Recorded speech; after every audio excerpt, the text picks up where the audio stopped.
வணக்கம். Who am I? நான் யாரு? நான் ஒரு வாழ்வு. I am life. எனக்கு உருவம் கிடையாது. நான் ஒரு எனர்ஜி பீயிங். நான் இருக்கேன், எனர்ஜியாக இருக்கேன், சக்தியாக இருக்கேன். அதை எப்படி நான் தெரிஞ்சுக்கிறது? நான் யாருன்னு எப்படி தெரிஞ்சுக்கிறது? ஒரு நிமிஷம் கண்ணை மூடுங்க. என்ன இருக்குது இப்போது? உங்களுக்கு என்ன தெரியுது?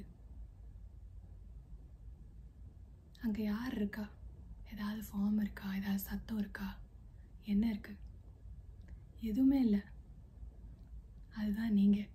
எதுவுமே இல்லை. ஆனால் அப்படி இருந்தாலும் இப்போது இன்கேஸ் உங்கள் கை கால் எல்லாமே போயிடுச்சு, நீங்கள் ஸ்டில் இருக்கீங்கன்னு தெரியுமா தெரியாதா? தெரியும். உங்களுக்கு நான் இருக்கேன்ற அந்த அறிவு இருக்குது பார்த்தீங்களா? அதுதான் நீங்கள். வேறு எதுவுமே இல்லை. இது நாலேஜ் கிடையாது, நோயிங். அறிவு இல்லை, நான் தெரிந்து கொள்வது. நான் என்னையே யாருன்னு தெரிந்து கொள்வது. நான் இந்த உடல் இல்லை, இந்த மனசு இல்லை, நான் இருக்கேன் இல்லையா? அதுதான் நான். எல்லாமா இருக்கேன்ல, அதுதான் நான். இப்படின்னு தெரிஞ்சுக்கிறது தான் லைஃப்.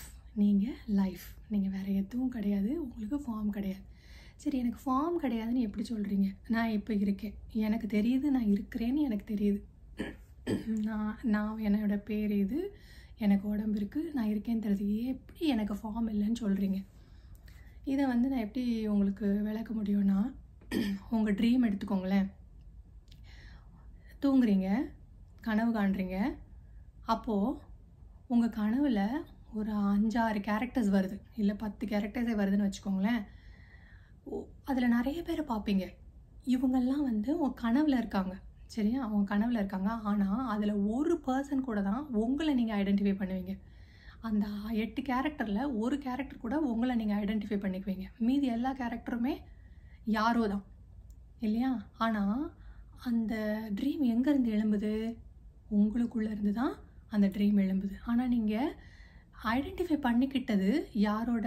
ஒரே ஒரு ஆளோட. அதே தான் அது. நீங்கள் தூங்கிக்கிட்டு இருக்கும் போது கனவு. இது நீங்கள் விழிச்சிக்கிட்டு இருக்கேன்னு நினச்சிக்கிட்டு இருக்கும் போது உள்ள கனவு. இது லாங், அந்த கனவு ரொம்ப லாங்காக இருக்கிறதுனால நீங்கள் என்ன செய்கிறீங்க? இந்த ட்ராப்குள்ளே விழுந்துடுறீங்க. உண்மை அப்படின்னு நீங்கள் நம்பிடுறீங்க. இப்போ கனவு காண்றீங்க, அதை முழிச்சோன்னா அதுக்காக சஃபர் பண்ணுவீங்களா? பண்ண மாட்டீங்க. ஜஸ்ட்டு கனவு அப்படின்னு சொல்லிட்டு அதை கடந்து போயிடுவீங்க, இல்லையா? நான்லாம் அதை யோசித்து பார்க்க மாட்டேன். திரும்ப யோசிச்சு பார்த்தா அது ஒரு நைட்மேராக இருந்ததுன்னா நமக்கு கஷ்டமாகும். எதுக்கு அதை விட்டுருவோம் அப்படின்ட்டு. நல்லதாக இருந்தால் வேணால் யோசிச்சு பார்ப்பேன். சில நேரம் அப்படியே ஒரு சினிமாவே என் கனவில் வரும். அப்படியே நான் அதை திரும்ப யோசித்து பார்த்து ஃபுல் மூவியையும் நான் அது மாதிரி ஒரு கதையே கூட நான் எழுதி எங்கள் ரிலேட்டிவ்ஸ் கூடலாம் ஷேர் பண்ணியிருக்கேன். அது மாதிரி நல்லதுன்னா ரெக்கலெக்ட் பண்ணலாம், கெட்டதுன்னா எதுக்கு ரெக்கலெக்ட் பண்ணணும்? அதே தான் வாழ்க்கையும். நீங்கள் லைஃப்னு ஒன்று இருக்குது. நீங்கள் தான் லைஃப். நீங்கள் எவ்வளவு இம்பார்ட்டண்ட் இந்த உலகத்துக்கு, இந்த எக்ஸிஸ்டன்ஸ்க்கு, இந்த யூனிவர்ஸ்க்கு நீங்கள் எவ்வளோ இம்பார்ட்டண்ட்னா, நீங்கள் இந்த எக்ஸிஸ்டன்ஸில் இல்லாமல் இந்த எக்ஸிஸ்டன்ஸ் கம்ப்ளீட் ஆகாது. ஒரு கனவில் நீங்கள் இல்லை அப்படின்னா அந்த கனவு கம்ப்ளீட் ஆகாது. அப்படி நீங்கள் அந்த கனவில் தேவையில்லை அப்படின்னா நீங்கள் அந்த கனவில் வரவே மாட்டீங்க. அதே மாதிரி தான் இந்த உலகத்துலேயும். நீங்கள் இம்பார்ட்டண்ட்டாக இல்லை இந்த எக்ஸிஸ்டன்ஸ்க்குன்னா நீங்கள் இப்போது இந்த உடலோடு இருக்கவே மாட்டீங்க. இந்த உயிர் உங்களுக்கு இருக்காது. இதுதான் உண்மை. உங்களோட வேல்யூவை நீங்கள் தெரிஞ்சுக்கணும். முதல்ல நீங்கள் உங்களையே நீங்கள் நேசிக்க ஆரம்பிக்கணும். உங்களை நீங்களே வேல்யூ பண்ணலைன்னா, மதிக்கலைன்னா யார் உங்களை மதிப்பாங்க? ஃபஸ்ட்டு நீங்கள் உங்களை மதிக்க கற்றுக்கோங்க. அப்போ தான் உங்களை மற்றவங்க மதிப்பாங்க, சரியா? நான் இப்படி, என்னால் ஒன்றும் செய்யலை, நான் டம்மி, இப்படி நீங்கள் சொல்லிகிட்டே இருந்தீங்கன்னா அதை அவங்க அட்வான்டேஜாக எடுத்துகிட்டு உங்களுக்கு அகெயின்ஸ்டாக அதை யூஸ் பண்ணுவாங்க, சரியா? நேற்று வீடியோவில் நான் உங்கள்கிட்ட சொன்னேன், நீங்கள் சந்தோஷமாக இருக்கிறதுக்கு உள்ள ஒரு காரியத்தை நீங்கள் எழுதுங்க அப்படின்னு சொன்னேன். கண்டுபிடிச்சிங்களா? நீங்கள் எது செஞ்சால் சந்தோஷமாக இருப்பீங்கன்னு கண்டுபிடிச்சிங்களா? அதை எப்படி நீங்கள் எழுதுனா போதாது, லிசன் பண்ணால் போதாது, நீங்கள் அதை ஆக்ஷனில் கொண்டு வரணும், செயல்படுத்தணும். இன்னொரு ஒரு க்ரைட்டீரியா இருக்குது. நீங்கள் எது வேணாலும் செய்யலாம், சரியா? உங்கள் சந்தோஷத்துக்காக நீங்கள் என்ன வேணால் செய்யலாம். ஆனால் அது வந்து மற்றவங்களுக்கு ஏதோ ஒரு வகையில் அது யூஸ்ஃபுல்லாக இருக்கான்னு நீங்கள் பார்த்துக்கோங்க. இது ஏன் சொல்கிறேன்னா, உங்கள் சந்தோஷத்துக்காக நீங்கள் கிரிக்கெட் பார்க்கலாம், இல்லை வேறு மூவிஸ் பார்க்கலாம். இப்படி உங்கள் லைஃப்பை நீங்கள் வந்து என்ஜாய் பண்ணணும்னா பண்ணலாம். நான் அதை இல்லைன்னு சொல்லலாம். ஆனால் நீங்கள் ஒரு கிரிக்கெட் பார்க்கும்போது யாரோடையும் உங்களுக்கு இன்ட்ராக்ஷன் இல்லை. அப்போது நீங்கள் மக்கள் வந்து எவ்வளோ தூரம் உங்களுக்கு கஷ்டம் கொடுக்குறாங்களோ அதை விட அதிகமான மக்கள் உங்களை நேசிப்பாங்க. நீங்கள் உண்மையிலே உதவி செய்யும் போது நீங்கள் யார் வாழ்க்கையாவது கெடுத்தால் கண்டிப்பாக அது எப்படி உதவி செய்ய முடியும்? அதனால உங்களை நேசிக்கிறவங்க உங்களை நேசிச்சுட்டு தான் இருப்பாங்க. அதுக்கு நீங்கள் டோரை ஓப்பன் பண்ணி வைக்கணும். ஐயோ எங்கேருந்து தப்பான ஆட்கள் வந்துடுவாங்களோ, நம்மளை கஷ்டப்படுத்திடுவாங்களோன்னு நினச்சிட்டு பயந்துட்டு இருந்தீங்கன்னா உங்களுக்கு நல்ல ஆட்களும் வரமாட்டாங்க. நீங்கள் எவ்வளோ தூரம் இந்த யூனிவர்ஸ்லேருந்து குட்னஸை நீங்கள் அலோவ் பண்ணணுமோ அவ்வளோ தூரம் நீங்கள் அலோவ் பண்ணணும். தைரியமாக அலோவ் பண்ணுங்கள். லைஃப்பை ட்ரஸ்ட் பண்ணுங்கள். உங்களை ட்ரஸ்ட் பண்ணுங்கள். லைஃப் இந்த எக்ஸிஸ்டன்ஸ் உங்களுக்காகவே அது இருக்குது. நீங்கள் என்ன செஞ்சாலும் முழு மனசோட ஒரு ஃப்ரீடமோடு செய்யும் போது அது உங்களுக்கு தான் உதவி செய்யும். அதனால மக்கள் மூலமாக தான் உங்களுக்கு அந்த உதவி. அதனால தான் சொல்கிறேன், யாருக்கோ ஒருத்தங்களுக்கு உதவி செய்கிறது உங்களோட நோக்கமாக இருந்தது அந்த செயலை செய்யும் போதுனா அந்த ஹாப்பினஸை தரக்கூடியது மக்கள் மூலமாக தான் உங்களுக்கு கிடைக்கும். ஸோ அவங்களுக்கு டோர் ஓப்பன் பண்ணி வைங்க. நீங்கள் நினைக்கலாம், யாருமே எனக்கு சப்போர்ட் பண்ண மாட்டாங்க நான் செய்கிற காரியத்தில் அப்படின்னு சொல்லுவாங்க. ஜீசஸ் சொல்லியிருக்காங்க, ஒரு தீர்க்கதரிசிக்கு வந்து அவனோட இனத்துலேயும் அவனோட ஊர்லேயும் அவனுடைய சொந்தக்காரங்களையும் தவிர மீதி எல்லா இடத்துலையுமே மரியாதை கிடைக்கும், அந்த ஊரில் மட்டும்தான் மரியாதை கிடைக்காதுன்னு சொல்லி அதுக்கப்புறம் அந்த சொந்த ஊரில் அவர் அற்புதங்களே செய்கிறதே நிப்பாட்டிட்டார். நீங்கள் வந்து மற்ற ஊரில் உங்களுக்கு கண்டிப்பாக மதிப்பு கிடைக்கும். நீங்கள் வந்து அவங்க ஐயோ என் ஃபேமிலியே என்னை வந்து இது பண்ணலையே அப்படின்னு நீங்கள் யோசிக்காதீங்க.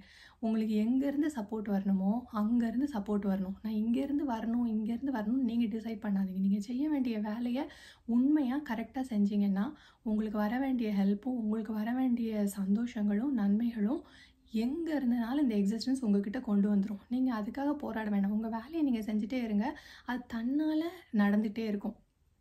ஸோ உங்களை நீங்கள் மதிக்க கற்றுக்கணும். எப்படி ஜீசஸ் என்ன சொல்கிறாங்க, உங்களை நேசிப்பது போல் நீங்கள் மற்றவங்களை நேசிங்கன்னு சொல்கிறாங்க. அப்போ முதல் க்ரைட்டீரியா உங்களை நீங்கள் நேசிக்கணும்.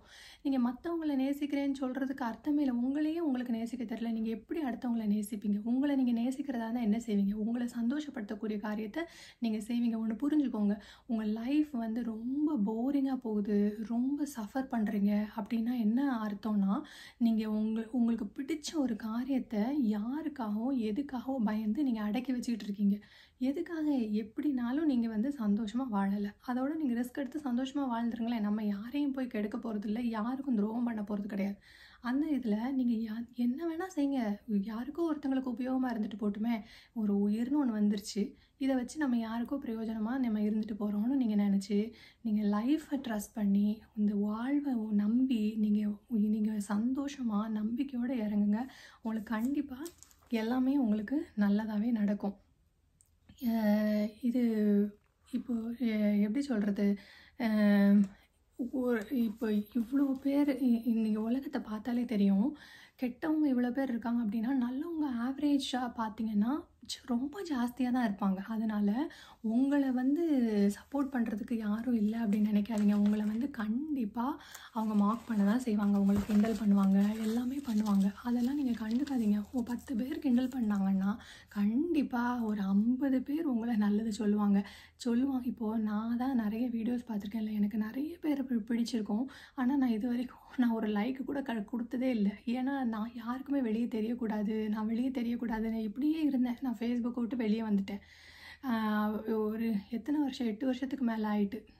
வெளியவே வந்து என்னை யாருன்னே தெரியக்கூடாது, தெரிஞ்சால் என்னைய கஷ்டப்படுத்துவாங்க, ஏதாவது சொல்லுவாங்க அப்படின்னு ஒரு சம்மந்தமே இல்லாமல் நான் யாருக்கும் எதுவும் செய்யலை. அப்படியே எனக்கு ஒரு யோசனை. ஆனால் நீங்கள் டோரையே திறந்து விடாமல் அடைச்சி வச்சுக்கிட்டு எனக்கு நல்லதும் வேண்டாம் கெட்டதும் வேண்டான் இருந்தால் லைஃப் போரிங்காக இருக்கும். ரொம்ப எப்படி சொல்கிறது, ரொம்ப ட்ரையான ஒரு வாழ்க்கையாக இருக்கும். அது ஒரு ஃப்ளரிஷிங்காக அப்படியே பூத்து குலுங்கணும் அப்படின்னா நீங்கள் டோரை திறங்க, மக்களை உள்ளே விடுங்க, அவங்க பார்க்கட்டும் என்ன தான் நீங்கள் சொல்கிறீங்க.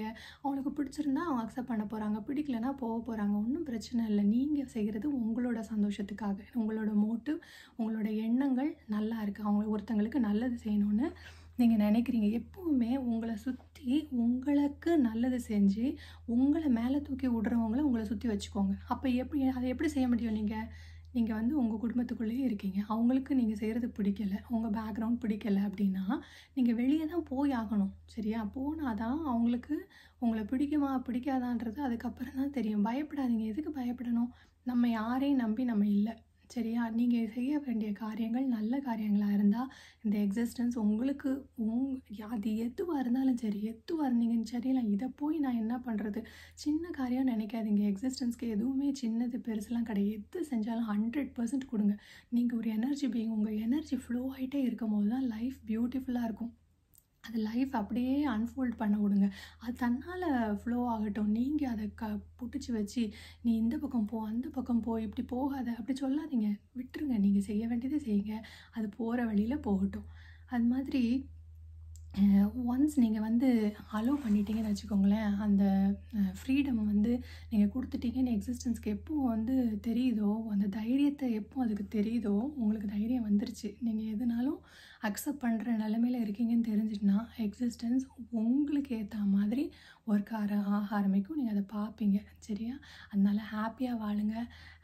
அது ஹாப்பியாக வாழ்கிறதுக்கு சும்மா எதையோ புக்கை படிச்சுட்டு, எதையோ லிசன் பண்ணிவிட்டு இப்படியே இருக்காதீங்க. ஏதோ ஒன்று பண்ண ஆரம்பிங்க. நீங்கள் உங்கள் ஆக்ஷன்ஸ் ரொம்ப ரொம்ப முக்கியம். நீங்கள் எக்ஸ்ப்ரெஸ் பண்ண லைஃப் இப்படியே புக்கு படிச்சுட்டு இருக்க விரும்பலை. நீங்கள் வந்து அதை எக்ஸ்ப்ரெஸ் பண்ண விடுங்க. அலோவ் பண்ணிங்கன்னா நீங்கள் கண்டிப்பாக ஹாப்பியாக இருப்பீங்க. உங்களை நான் அடுத்த எபிசோடில் பார்க்குறேன். Thank you so much. வணக்கம்.